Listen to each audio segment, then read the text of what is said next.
강력한 색채와 단순한 메시지로 우리들의 눈길을 사로잡은 광고.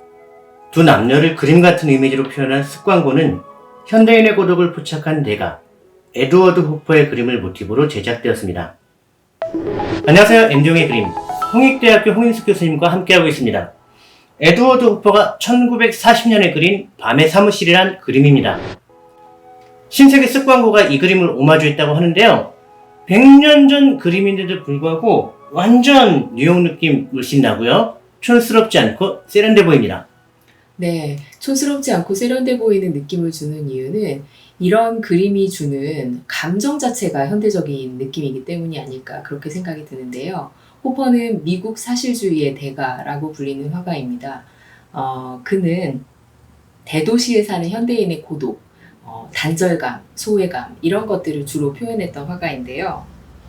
도시의 삶을 지금 보시는 그림에서처럼 굉장히 무표정하고 가면을 쓴 것 같은 그런 사람들의 표정으로 그려낸 화가입니다.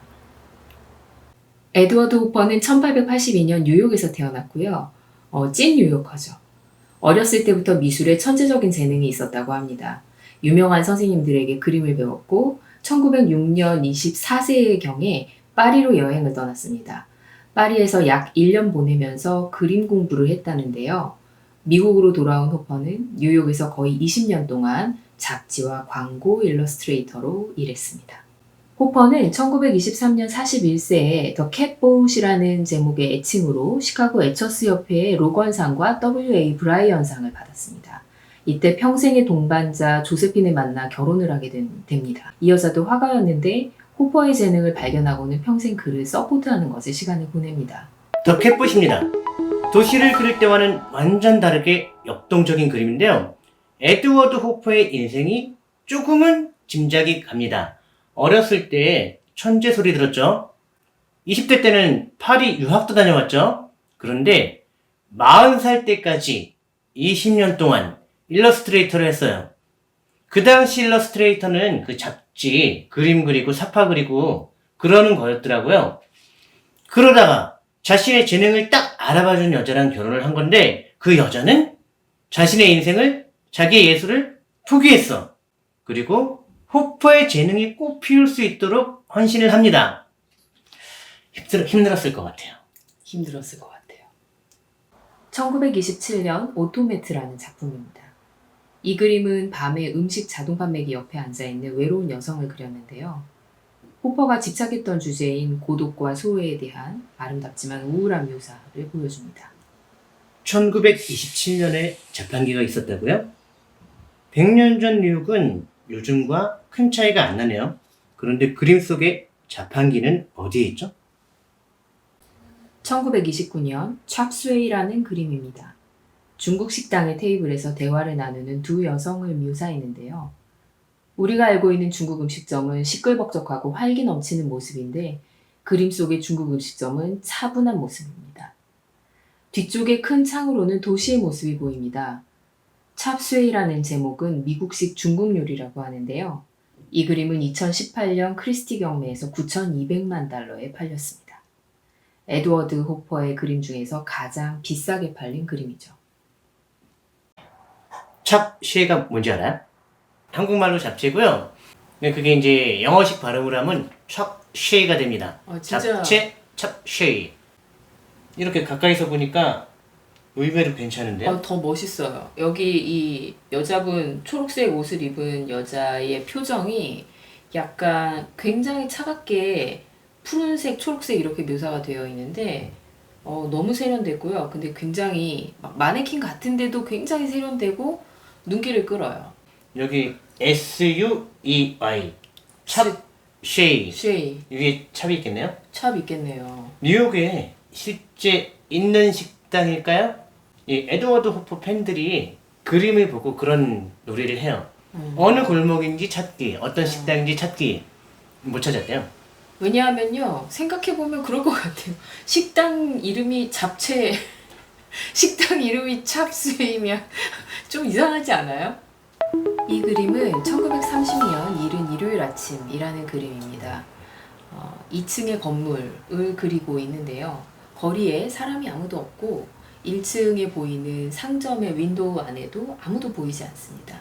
고풍스러워 보이는 이 뭔가 친근한 느낌의 이발소. 네, 뉴욕 거리도 이랬구나라는 생각이 들고요. 1층도 그렇고 거리도 그렇고 2층도 그렇고요. 인적이 전혀 느껴지지 않는 뭔가 고요한 느낌의 도시의 작은 골목 풍경? 저는 이 그림을 보고 뉴욕이 아닐 거라고 생각을 했어요. 왜냐면, 야, 근데 이 사람은 사람뿐만이 아니라 길거리랑 건물마저도 고독하게 만드는 재주가 있네요. 그 말에 굉장히 공감하게 돼요. 그런데 이 그림에서 보이는 것 같은 이런 어떤 적막감과 뭔가 약간 도시의 풍경인데 좀 황량해 보이잖아요. 대공황이라고 하는 어떤 그 역사적인 사건이 당시 뉴욕에 살던 사람들에게 남겼던 어떤 심리적인 상처? 어마어마했죠. 그쵸. 호퍼의 가장 유명한 그림인 1942년 나이트 호크스입니다. 24시간 심야 식당을 묘사했죠.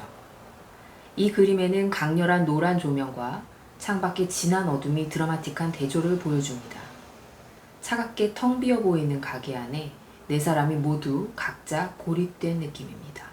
우리도 지금 식당 가가지고 그 장면을 스냅사진처럼 찰칵하고 찍으면 사람 수는 더 많겠죠. 이런 장면이 나올 것 같습니다. 각자 다 핸드폰 보고 있을 것 같아요. 도시인들은 같이 있어도 다 혼자 있는 것 같은 느낌으로 앉아 있으니까요. 그게 100년 전의 뉴욕을 묘사한 이 그림에서도 1954년 모닝선입니다. 호퍼의 아내 조세핀 호퍼가 이른 아침 햇살을 받으며 침대에 앉아 있고요. 무슨 생각을 하면서 창밖을 보는데 밖에 보이는 건 도시의 하늘입니다. 뒤에 있는 맨 벽에는 창문에서 들어온 강렬한 햇살과 짙은 그림자가 있네요. 1960년 태양 속의 사람들입니다. 밝은 햇빛을 받는 테라스 같은 곳에 앉아서 햇빛을 쬐고 있는 5명의 사람들이 있고요. 인물과 주변 건물의 수직벽을 강조하는 빛과 그림자의 조화가 특징입니다. 맑고 강렬한 햇빛과 사막 같은 배경은 침묵과 고립된 분위기를 만들어냅니다. 맞아요. 저는 약간 더 적막해진다 그런 느낌도 좀 들어요. 이 그림을 그릴 때 호퍼 나이를 생각해서인 것 같기도 하고, 여기 있는 사람들의 느낌도 뭔가를 하염없이 기다리는 거예요? 바라보는 거예요? 둘 다인 것 같아요. 그리고 되게 오랫동안 기다린 것 같아요. 못 베게도 하고 있고요. 기다리다 지쳐서 뭔가 딴짓하면서 읽을 거리도 갖고 와서 읽고 있는 것 같고요. 네, 각자 그림 보는 사람이 알아서 상상해라 이거죠? 그렇죠. 이 그림은 나이트 윈도우, 밤의 창문이라는 제목의 작품이고요. 호퍼 그림 보면 이런 구도의 그림이 굉장히 많습니다. 재미있는 얘기가 있는데요. 요 당시 뉴욕에는 2층 고가로 지나가는 전철이 있었다고 합니다. 그리고 그 주변에 이렇게 아파트들이 있었어요. 전철을 타고 가다 보면 뭐 많은 집들이 커튼을 쳐놓고 있겠지만 이렇게 집안이 보이는 경우도 많았다고 합니다. 그걸 그렸대요. 그래서 사람들 말로는 호퍼가 사진을 찍은 게 아닐까.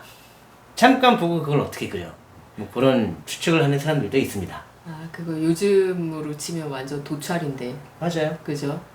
약간 관음증적 시선 이런 이야기가 호퍼 그림에 꼭 나오는데. 남의 집 창문. 그렇죠. 몰래 엿보는 것 같은 그런 시선. 굉장히 근데 한순간에 탁 포착하게 만드는 그런 어떤 관찰력 같은 게 아주 돋보이고. 거기서도 고독을 찾아내요. 그쵸. 그리고 다른 사람의 어떤 무심한 일상의 한 장면인데 그걸 또 우리는 뭔가 이렇게 지나치지 못하고 이렇게 탁 보게 될 때가 있잖아요. 그런 시선 같은 게 느껴져요. 에드워드 호퍼는 자기가 태어난 도시인 뉴욕이 세계의 중심이 되어가는 것을 보면서 그 속에서 인간이 어떻게 고독하게 하나의 삶을 살아가는가, 그런 인간들이 무수히 많이 모여있는 도시 뉴욕은 어떤 풍경을 가지고 있는가, 이런 것들을 묘사한 화가인 것 같습니다.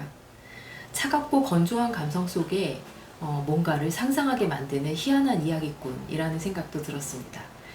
오늘도 시청해주셔서 감사합니다.